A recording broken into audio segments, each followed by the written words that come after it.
So will Ivy blame this meddling spirit on the ghost of Stephanie?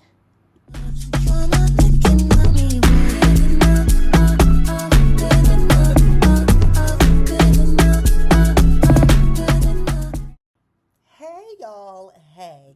It is time for another episode of the Deep Dive with Toya Creates, and that is me. So today is Tuesday, April 21st, and we are going to jump right into the bold and the beautiful. But first, if you like content like this, please like, comment, follow, subscribe. I really appreciate it, and it helps my channel out. So, today we are starting off with Aunt Ivy. Ivy and Ridge are having a meeting and they are basically reviewing the jewelry numbers, and they are talking about how great everything is going with the line. They even make a joke about some tungsten piece that Ridge hated, but it's one of the most popular things on the site, and there are only 8 left. So during this conversation, of course, Ivy just has to bring up the Will, Electra, RJ dilemma. So, part of me thought that Ivy would be a little remorseful today because we saw her second guessing some of her decisions, in my opinion, or like trying to maybe justify them in her mind. And Ridge was just giving her all these accolades. He's like, I really love seeing you and Electra here and together, and you're kind of like a guardian for her, and Electra really thinks highly of you. But then Ivy is like, well, I hope that will continue after what has happened. And I feel like that's kind of how they segued into the whole Will, Electra, RJ thing. And so at that point, Ivy was just trying to justify her actions. She's just like, I feel like a mother to her, and sometimes, parents have to do things that are basically necessary, and the child will appreciate it later as they get older. But Rich is like, well, Electra's a great young woman, and all of the people involved in this scenario are adults. And then Ridge nailed this today. He was like, do you have the same meddling spirit that my late mother Stephanie had? Now that was funny, because he was just bringing up Stephanie. Now, granted, I will admit, I am a little late to the bold and the beautiful, and I missed the whole Stephanie Brooke drama. I need to actually go back to it and, catch up on those earlier episodes. I came in around, Stephanie was on her way out. I was watching by the time she passed away on the show, but I digress. So, Ridge is just questioning Ivy. Clearly this must run in the Forrester family. But, he's like, oh, are you meddling like Stephanie? Because Stephanie used to try to force situations and try to match make, basically. I guess he's calling on his past with Brooke and Stephanie, because I do know they hated each other until the end, basically. But so Ivy's like, no, I'm not doing that. And but RJ is still the better choice, and I hope Electra will choose him. I'm just like, Ivy, you have, remorse aside, she clearly does not respect Electra. Maybe it's just she doesn't respect her as an adult, but either way you slice it, it is disrespect nonetheless. And she has not learned one freaking thing from yesterday's interaction, but bless her heart. So then, that was basically it there. And next we see Dylan, trying to do her job. Dylan is the new receptionist at Forrester. Great. We won't have to see that other dingbat at the desk anymore. And she's just delivering a package to RJ, who is in the design room, and he's just, working, whatever. So she's like, hey, here's a package for you. And he's polite enough at first. But then she's like, oh, I can go get some scissors and open it for you. And he's like, no, you can. So it is obvious that RJ has an issue, and Dylan can feel the cold shoulder that she's getting. And you know what? This is why I'm going to like Dylan. Instead of her just going to the desk and taking that, she was like, do we have a problem? Thank you, Dylan. So then at that point, RJ was like, yeah, we kind of do. The problem is you shouldn't be here.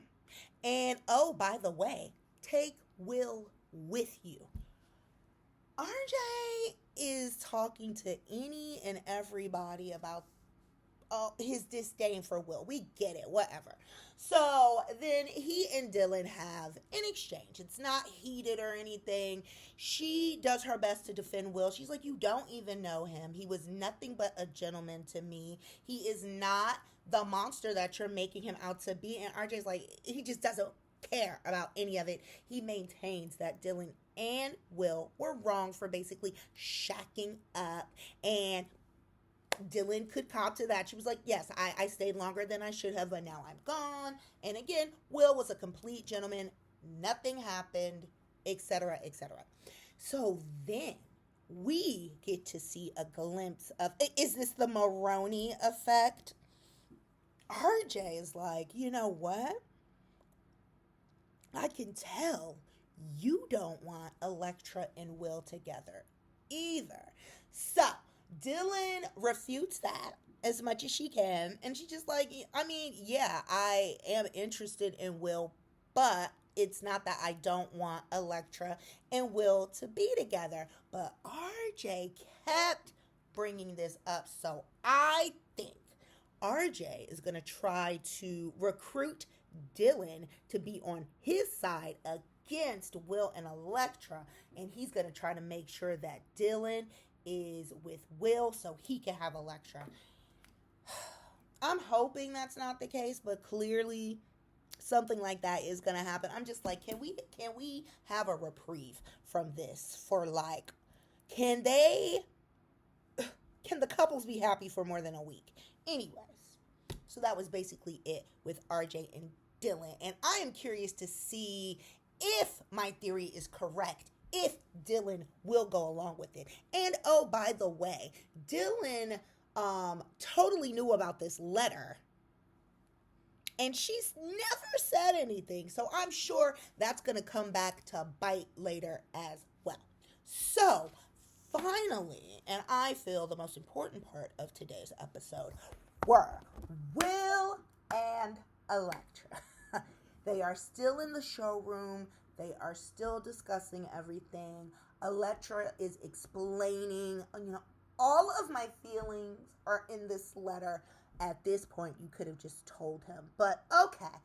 And she's like, I wrote this on the same day that I gave you an ultimatum. Well, at this point, Will and Elektra are talking it through, and he's like, oh, that's the same day you gave me an ultimatum. And she confirmed, yes, it was. And I went into the design room and I wrote this heartfelt 2-paragraph letter to you, and I left it there, and I asked you to meet me in the showroom, and I was waiting, and I was devastated when you didn't come. Meanwhile, Will is like, I never got this letter. I don't understand what's going on. Was it lost in the mail or something? Yada, yada, yada. That's when she was like, no, I left it for you. And he was still like, I don't understand how I didn't get this letter. So then Ivy goes back into, remember how I told you our chance was manipulated? And, she's just furious still at Ivy. And she's just like, I can't believe this person would do this to me. I trusted them completely and they betrayed me. And Will is like, who? It's like, it was Ivy. And Will's just like, oh. Okay. Then they also continue to talk about all of the other factors that were playing a part in, this whole misunderstanding, miscommunication. So, Will also told Elektra, like, that day that you gave me the ultimatum, I actually did go to the beach house and told Dylan she had to leave. And he was like, I listened to you. But then I came back to Forrester and I saw you. I saw you. I saw you kissing RJ. Finally! I mean, it's been weeks. I don't get it. That was one of the most unrealistic parts of this storyline, because the way Will has a temper, and just anyone in general, who is going to stand there, watch their significant other kiss someone else and not say anything? I don't get it, but okay. So she was like, oh, you saw that? Yes. Don't play this young ingenue. Don't do it, Elektra. Yes, he saw you. She was like, oh, well, yes, he did kiss me, but he kissed me. But girl, you didn't push him away. Not totally. I mean, you did after the fact, but then you went and kissed him 2 or 3 more times. But okay. Whatever. Let's just move on. So she admits to that, and Will is just talking about how much it gutted him, shattered him. He thought, that it was over.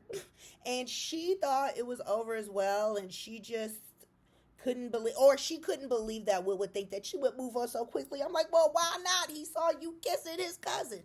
I mean, anyways. So they are able to finally have a complete and thorough conversation. Everything is out, minus lemon bars, skinny dipping that didn't happen, and more kissing. And Will did not talk about the times he kissed Dylan. So it's like, clean slate. Because Will is like, you know what? It doesn't matter. It doesn't matter what Ivy did. It doesn't matter what RJ's tried to do. I know how you feel about me. I've always felt this way about you. I love you. And we are going to be together. And they finally kiss. So, the power couple, the teenage power couple, the young adult power couple, they are back together. Let's commemorate this day, April 21st. Let's see how long before there's another breakup. I'm hoping there won't be. I really hope that Elektra is going to go so opposite of what Ivy thinks is proper, and I hope she moves in with Will. I hope they could even elope. I'd be happy about it, because they love each other. He got the money, whatever. If this is what you want, fine. Who are me to judge? But, yeah, that is basically it for today. I'm curious to see what else is going to happen during the week. Oh, I mean, we have, I think that maybe Luna calling Dylan. Because I'm trying to think, like, what is the cliffhanger going to be now that this seems to have resolved? But we will find out together tomorrow. So have a great evening once again. If you love videos like this, if you love going crazy over soaps, like, comment, follow, and subscribe. See you tomorrow. Like, comment, and subscribe so you don't miss what's next.